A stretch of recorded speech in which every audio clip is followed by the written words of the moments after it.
Welcome to the Saint Angels online class. So today we are here with a new video of class 9 subject physics chapter number 3 that is gravitation.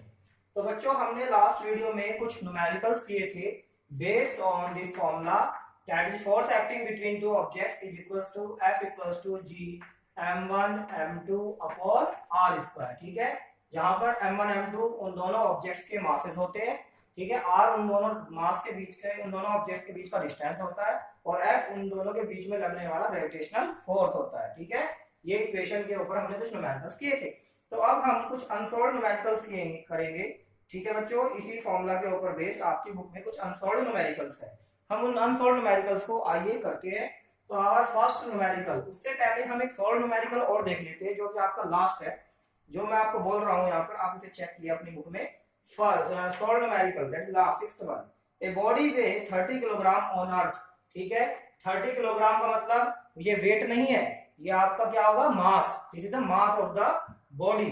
तो क्योंकि वो kilogram में given है, तो जब भी kilogram में होगा तो वो मास होगा, तो वो वेट होगा तो न्यूटन में होगा, फोर्स होता है वो।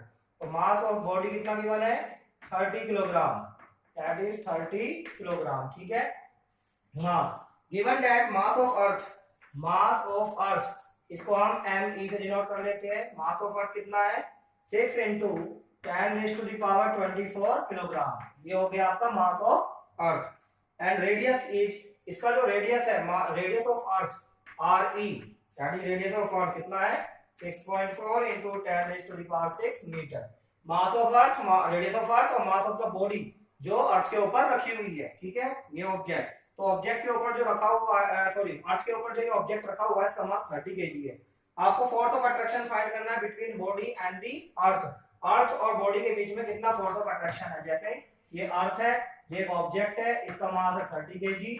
ठीक है, मास ऑफ अर्थ भी गिवन है, रेडियस ऑफ द अर्थ भी गिवन है, सब कुछ आपको दोनों के बीच में कितना फोर्स ऑफ अट्रैक्शन है ये बताना है। तो उसके लिए सीधा सा फॉर्मूला आप जानते हैं, क्या फॉर्मूला है, F equals to G m1 m2 upon r square. ठीक, तो आप सब वैल्यूज पुट करेंगे। g की वैल्यू क्या होती है, 6.7 10⁻11, ये वैल्यू पुट कर लेंगे। तो ये हो गया 6.7 इंटू 10⁻11।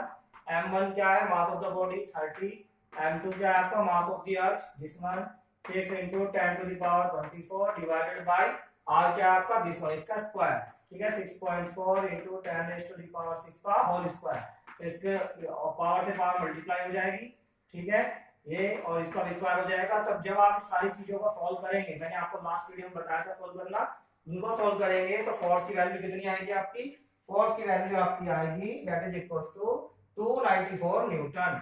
294 न्यूटन, ये आपका आंसर होगा। ठीक है, अब इसमें एक पार्ट तो ये हुआ ए पार्ट, इसके 3 पार्ट्स है। B part, acceleration produced in the body, body में कितना एक्सेलरेशन प्रोड्यूस होगा।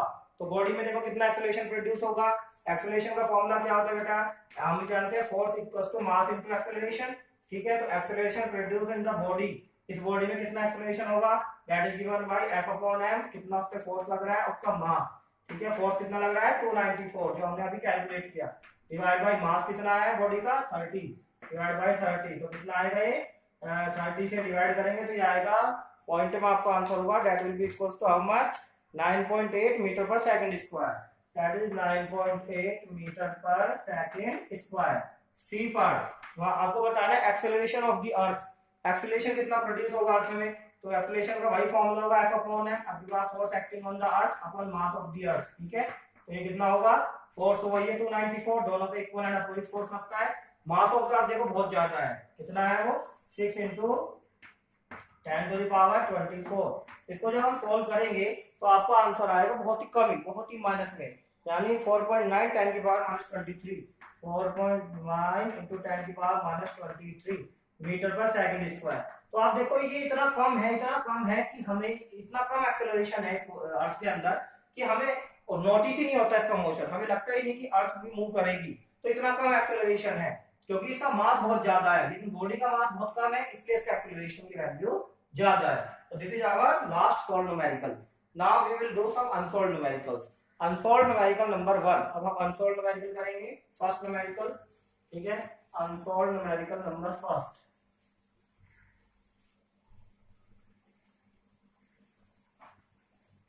अनसॉल्व्ड न्यूमेरिकल में हम फर्स्ट देखते हैं, we are doing some numerical. First unsolved numerical, calculate the gravitational force between two iron balls. दो आयरन बॉल्स है, ठीक है, एक ये आयरन बॉल है, एक ये आयरन बॉल है, दोनों का मास कितना है 1 kg, इसका भी 1 kg, इसका मास भी 1 kg, ठीक है, दोनों का मास 1 kg है। They are separated by distance 1 metre, 1 metre इनके बीच में सेपरेशन है, यानी r कितना है 1 मीटर, मास दोनों का कितना है वो भी 1 है, m1 m2 दोनों का 1 kg, ठीक है। g की वैल्यू आप जानते ही है कितनी होती है, टेक g की वैल्यू आपको गिवन है 6.673 10 की पावर -11 न्यूटन मीटर स्क्वायर पर किलोग्राम स्क्वायर, ठीक है, g की वैल्यू आपको लेनी है और फाइंड क्या करना है, force acting between these two balls, कितना ग्रेविटेशन फोर्स इनके बीच में लग रहा है, तो फॉर्मूला बेस्ड है g m1 m2 upon r square, ठीक है, ये फॉर्मूला लगाएंगे, g की वैल्यू आप यहां पे पुट करेंगे 6.673 इनटू m1 m2 दोनों 1 है, 1 into 1 अपॉन r भी 1 है, तो 1 का स्क्वायर भी 1 होगा, इसका मतलब यही वैल्यू आएगी, तो फोर्स किसके इक्वल आ जाएगा, force will be equal to 6.673, ठीक है, इनटू में यहां 10 की पावर 11 और लिखना है, 10 की पावर -11, ठीक है, फिर इनटू 1 into 1 ये लिखना था, तो 6.67 into 10 raised to the power -11 Newton, तो ये आपका हो गया आंसर, ठीक है, इतना फोर्स इन दोनों के बीच में लग रहा है। Now second unsolved numerical, second unsolved numerical देखिए, find the distance between two stones, दो स्टोन के बीच का डिस्टेंस फाइंड करना है, ईच ऑफ मास 2 kg, दो स्टोन है, इसका मास भी 2 किलोग्राम है, ठीक है, ये दूसरा स्टोन है, इसका मास भी 2 किलोग्राम है, इनके बीच में डिस्टेंस सपोज r है, ठीक है, अब इनके बीच में so that the gravitational force between them is 1 newton, इन दोनों के बीच में जो ग्रेविटेशनल फोर्स लग रहा है वो कितना दिया गिवन है, दैट इज गिवन 1 न्यूटन, ठीक है, वो आपको 1 न्यूटन गिवन है, दैट इज 1 न्यूटन। आपको क्या फाइंड करना है, इनके बीच में सेपरेशन कितना है, ये डिस्टेंस आपको फाइंड करना है, तो इसी फॉर्मूले का हम यूज करेंगे, we know that F = g m1 into m2 upon r square, तो हम r की वैल्यू निकालेंगे, तो r कितना होगा r square, that is f इसके अपॉन में आ जाएगा और ये इधर पहुंच जाएगा, तो ये होगा g m1 m2 upon f, ठीक है, g की वैल्यू आपको क्या लेनी है, यहाँ पर क्वेश्चन में गिवन है g की वैल्यू आपको यही लेनी है जो ऊपर ली थी, तो यहाँ से r स्क्वायर g कितना होगा 6.6 या 6.7 अप्रोक्सीमेट ले लो, 6.7 ले लो या 6.6 भी ले सकते हो, ठीक है, 6.7 इनटू m1 m2 दोनों 2 2 है, तो 2 into 2 डिवाइड बाय फोर्स कितना है 1, ठीक है, तो 6.7 के साथ हमें इसकी पावर भी मल्टीप्लाई करनी है, 10 raised to the power -11 10 raised to the power -11 into 2 into 2 that is equals to 4 into this 4 7 4 26.8 into 10 raised to the power -11, ठीक है, तो ये r स्क्वायर आएगा। अब आप इसका क्या कर देंगे, अंडर रूट कर देंगे, तो अंडर रूट करने के बाद जो आपका आंसर आएगा that will be your answer, ठीक है, ये आंसर आपको कितना आएगा, this will be 1.63 10 raised to the power -5 metre, ये आपका डिस्टेंस होगा, ठीक है, this is the value of distance, ऐसे आप डिस्टेंस की वैल्यू फाइंड कर सकते हैं, अंडरस्टूड।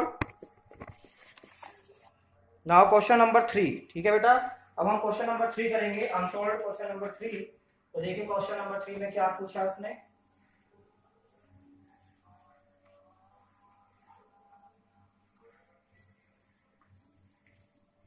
क्वेश्चन नंबर 3 में देखिए क्या है, द ग्रेविटेशनल फोर्स, ये मैंने आपको बताया था, ठीक है, ये सॉल्व न्यूमेरिकल्स में the gravitational force between two objects is 2 Newton, what will be the gravitational force between these object if the distance between them becomes double. अब की बात थोड़ा देखो, थोड़ा सा अलग है, बट है वैसे वही जो मैंने आपको सॉल्व न्यूमेरिकल में शुरू में बताया था। ये कह रहा है ग्रेविटेशनल फोर्स, ये दो ऑब्जेक्ट है, ठीक है, एक का मास है m1, दूसरे का मास है m2, दोनों ऑब्जेक्ट्स है m1 m2, ठीक है, तो इन दोनों gravitational force between these two objects, कितना फोर्स लग रहा है इन दोनों के बीच में 2 न्यूटन, ठीक है, 2 Newton force. Now what will be the gravitational force between these two objects if distance between them becomes double.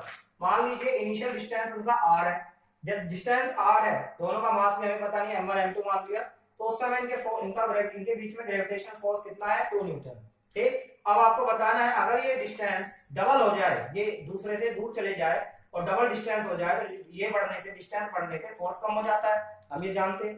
तो सपोज कहिए जो नया डिस्टेंस है वो r है, वो कितना हो गया डबल, मींस 2r, जो न्यू डिस्टेंस है वो कैपिटल R है, तो न्यू डिस्टेंस कितना हो गया, अगर डबल हो जाए तो what will be the new force, तो नया फोर्स कितना होगा, तो आपको ये वैल्यू एफ डैश की वैल्यू निकालनी है। ठीक है, जब ओरिजिनल डिस्टेंस आर है तो फोर्स 2 न्यूटन है, जब original new distance capital R new distance है, जब डबल हो गया इसका 2r हो गया तो नया फोर्स कितना होगा वो आपको कैलकुलेट करना है। तो देखिए दो पार्ट बनाएंगे इसमें। फर्स्ट केस, जब हमारा फोर्स का फॉर्मूला होता है मान लो जी m1 m2/r²। ठीक है, ये कब है, ये कब है, अब इस समय जब डिस्टेंस r है तो कितना फोर्स है उनके बीच में, 2 न्यूटन, तो यहाँ वैल्यू रखेंगे 2, that is 2 equals to G m1 m2/r²। ये आपकी फर्स्ट इक्वेशन हो गई। ठीक, इसके बाद जब आपका डिस्टेंस डबल हो गया r, ये नया डिस्टेंस 2r हो गया इसका डबल, तो नया डिस्टेंस फोर्स कितना हो गया f डैश, तो f डैश नया फोर्स हो गया। g हमेशा कांस्टेंट रहता है, सेम रहता है, m1 m2 मास दोनों के सेम है। नया डिस्टेंस कितना हो गया r का स्क्वायर, लेकिन r जो है वो किसके इक्वल है, 2r के, तो 2r का क्या हो जाएगा स्क्वायर में नया डिस्टेंस का स्क्वायर। ठीक है, तो ये आ गया, दिस इज इक्वल्स टू ये हो जाएगा g m1 m2 अपॉन ये कितना होगा, इसका भी स्क्वायर होगा इसका भी, तो ये 4r² हो जाएगा। ठीक है, दिस इज इक्वल, ये आपकी बन गई सेकंड इक्वेशन।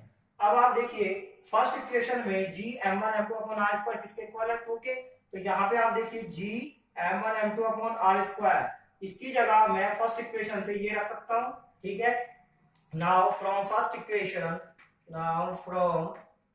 इक्वेशन क्या होगा, वी गेट, हमें क्या मिलेगा, g m1 m2/r² की वैल्यू 2 है, तो मैं यहाँ पुट कर दूंगा g m1 m2/r² की जगह ये 2 पुट कर दूंगा, तो 2/4 आ जाएगा, तो f डैश की वैल्यू किसके ऊपर आ जाएगी, दैट इज 2/4, यानी कि 1/2, यानी इतना न्यूटन। इसका मतलब जब आपने डिस्टेंस को डबल कर दिया तो फोर्स कितना हो जाएगा, 1/4 हो जाएगा, यानी 2 का भी 1/2 हो जाएगा, यानी 1/4 हो गया, इसका 1/4। ठीक है, दिस इज योर आंसर। तो इस तरह से आपके सारे अनसॉल्व्ड न्यूमेरिकल आपको करने हैं। ठीक है, ये मैं ऑलरेडी कर चुका हूँ। फोर्थ न्यूमेरिकल और है आपका, वो न्यूमेरिकल मैं ऑलरेडी आपको करा चुका हूँ in your solved numericals. Now in the next video we will discuss about the free fall and acceleration due to gravity. So thank you very much.